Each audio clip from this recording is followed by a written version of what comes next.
Well, Al, the floor is yours to take us home. Give us the key takeaways. Yeah, I think I put together a few slides, about 20.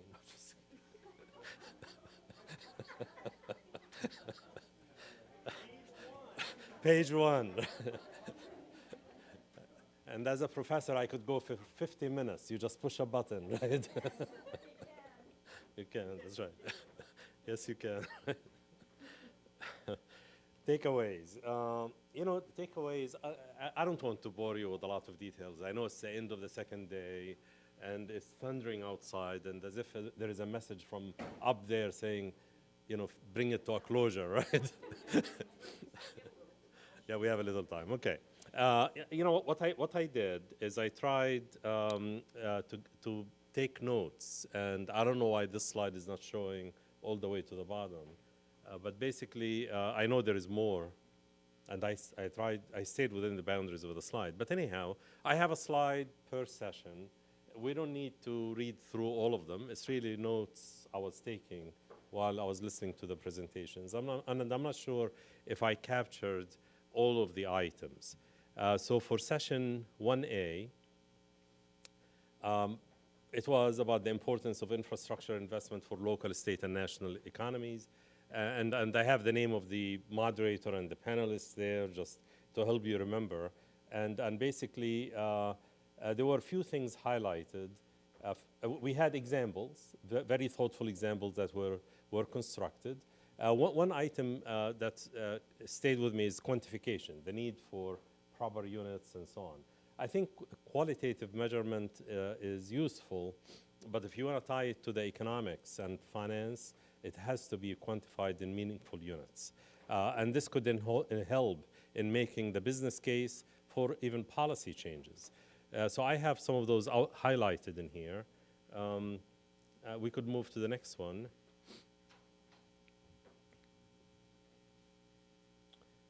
Session 1B, basically losses from natural and hazard-related disasters. In here, we talked about basically, an example was Asheville, North Carolina, the recent rainfall event, which was 1.5 times the 1,000-year rain, losses nationally and globally that were summarized. And we have basically we learned a lot from the insurance basics, how the ratio, the loss ratio, which is very important. And by the way, if you are interested in those ratios, if you search the US Treasury, they have reports which will give you a summary of those ratios, right? If you take the reciprocal of that ratio, the ratio usually is less than 1 because it's basically loss divided by revenue to some extent, loss and expense divided by revenue. If you take the reciprocal of it, it could become loss premium that you could use as a multiplier to amplify losses to account for insurance in your economic models. And we've done things of this type in wildfire. And you could do the same for cat bonds. There is, again, it's regulated, so you could get information about cat bond claims and premiums and so on, and you'll find the ratios to be significantly different. So all of this was value at risk and the implications of how it is basically between value at risk and risk cost to the rising cost to rebuild, which resulted in insufficient premiums. Then we heard from the FM on research, engineering, and mitigation, and what's being done in there. We can move to the next one.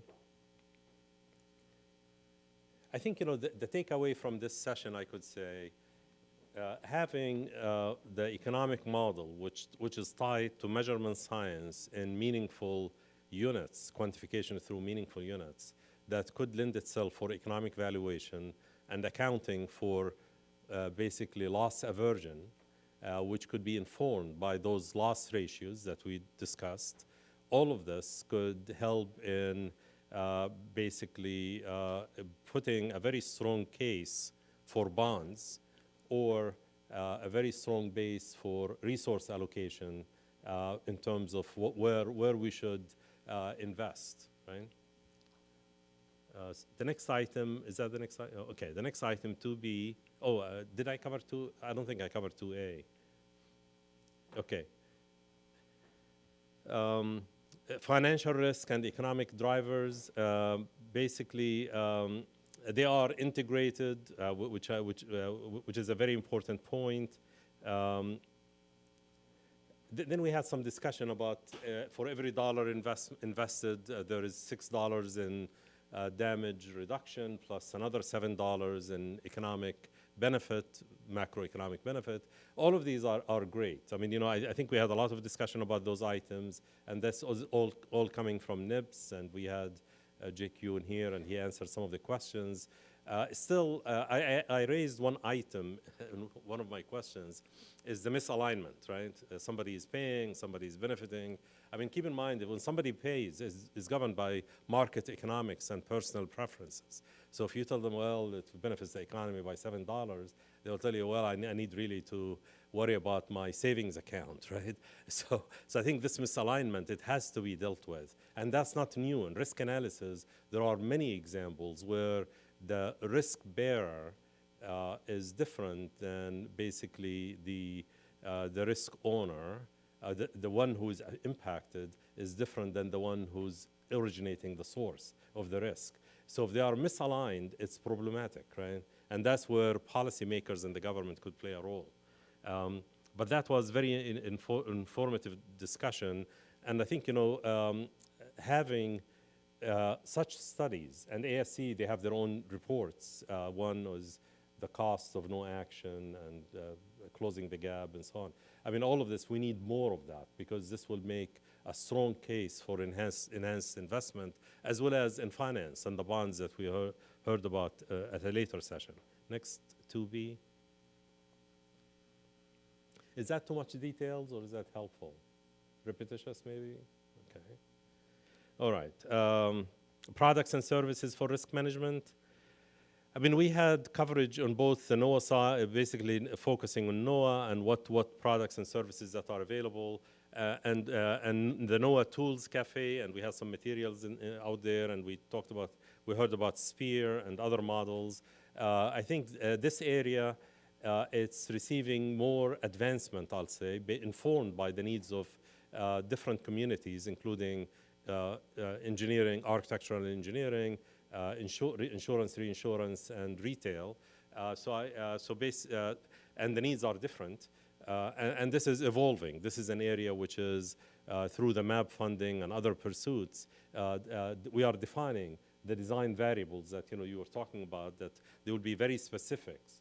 And if there is any ways to plug in information from other federal agencies, that will be most helpful. Next. The next item, dollars and cents. That's when we had dollars and cents of natural disaster reduction. I mean, again, there is a reference to the NIBS work, and there is the framework to bring stakeholders together. Then keep in mind, any economic model that you build, it has a perspective, right? It has to be done based on the eyes of whoever is doing the study. I mean, if a study is done by the owner of the asset, it will be different than maybe a government economist, is different than an insurance person. So keeping that in mind, there isn't really an economic model that will look at it from collectively for everybody. Then it becomes more of policy. It becomes maybe more of government economists, right? So you have to keep that in mind in building those economic models. I think we need them in all aspects. Community level solutions. I mean, this could be a community-based cat bond insurance we talked about. That was covered at the meeting. Next. 3B. It's not changing? Oh. 3B. Evaluation of building codes and standards. I mean, we had very good coverage in there. We learned about the long cycle and how we could maybe reduce that cycle. I mean, I can tell you based on experiences in other societies, based on my engagement over many, many years with ASME, they created what they call code cases. A code case will become basically and partially authorized. It's almost the thinking of how the code will change to put it forward for use, optional use, but that is the future of the code, where they are heading, and to cut over that cycle. This is done in ASME Section 11, dealing with nuclear safety, right? So you'll find people that the minute they find there is an advancement, and I could enhance, for example, piping design, where I was involved in, we could put a code case, and we did put a code case that eventually was considered for changes in ASME Section 11. So there are some models that could be followed if we would like to cut that time, but there is a big cultural change with that. But I could say that we heard about New York City and how the complexity of the asset or what they own. Some of it is basically older codes, and things do not apply, and they have to make exceptions, and they have a mix of many code requirements and ways to deal with that complexity. I mean, I could add in here that we have to not only evolve it, but think strategically in terms of disruptive change. I mean, it has to get to a point. As a designer, I could put in the street address of the building, wherever I want to have it, or the structure, and I'll get all the relevant items that I will need. And I could choose from them, check boxes and so on, and get my customized almost what's applicable for that case. Even upload, the CAD drawings to help me in going across not only ASC but other codes and so on. I think we are at the verge to that point. Keep in mind that our future engineers, that's the way they think and that's the way they operate. And we have really to position ourselves in that direction. I'm not sure how it could be done, maybe ASC partnering with private entities, but there is a need for, the evolution is necessary, but there is a need for this disruptive, thinking. It's essential. Next, 4A, resilience case studies, real-world implementation.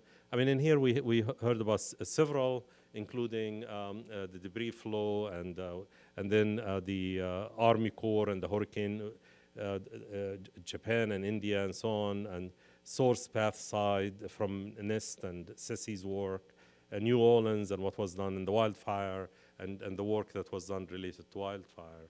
I mean, all of those were quite informative, and it gave us a wealth of maybe cases that could inform whatever projects that we are examining or working on. Next. I mean, for example, I can tell you with David's work, I did some work, and it was a project funded by NATO, and we looked at debris flow in the Caucasus Mountains.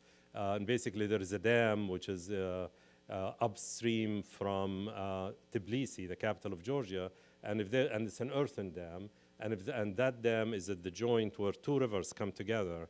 If that dam is breached, right, and the concern at the time when the tension between Georgia and Russia, that they might bomb that dam, this will literally flush Tbilisi, will destroy Tbilisi totally. Sizable lake behind that dam. And I had a meeting with the US ambassador at the time when I visited the site. And it was the new embassy, the new US embassy. And it was in the floodplain. I told him, do you know the new embassy is in the floodplain? He didn't know, so I told him, I have news for you. So it's, it's in the path of the flow. And the key item in the Caucasus Mountains is debris flow. And they were doing these energy absorption. Basically, it's like a ramp. You'll have rocks coming with water and so on, and it will raise them up, then they will land, it will pile up, so this could slow down the debris flow. But the concept of taking the water out and so on is all very interesting. And so I learned a lot from this session. There are so many unique things about each project that you can't, some of it could be used across many other projects. The next item, 4C, this is basically products and services for architecture and engineering. I mean, we had in here, it was covered between ASC products and NOAA products, and we covered some of those. We have the Sphere and other models, and that's, as I mentioned, this is an area where we are trying to align the needs, this user-to-user cycle. So there is, so this information was shared. The extreme precipitation, probable maximum precipitation, I mean, that's an area where we did some work in dams related to this, and I'm glad to see there is some efforts to update it, because it does need updating. I mean, as we saw, we are seeing events that are a 1,000-year event, that are happening often. So this will tell you this probable maximum precipitation and flood, even there's PMF and so on. I mean, these are all require updating. Next. Yeah, we have the next one is just our session, the working together, right? And that one, I don't need to do any takeaways from on that one. Okay. All right. Any comments or questions? I mean, if there is anything in particular that you'd like to highlight, feel free to email me or Dan or Amanda or Erica, and we will consider that. We are planning to put together a brief, and this might take before the end of the summer, most likely. We'll finish it, right? Any comments, questions?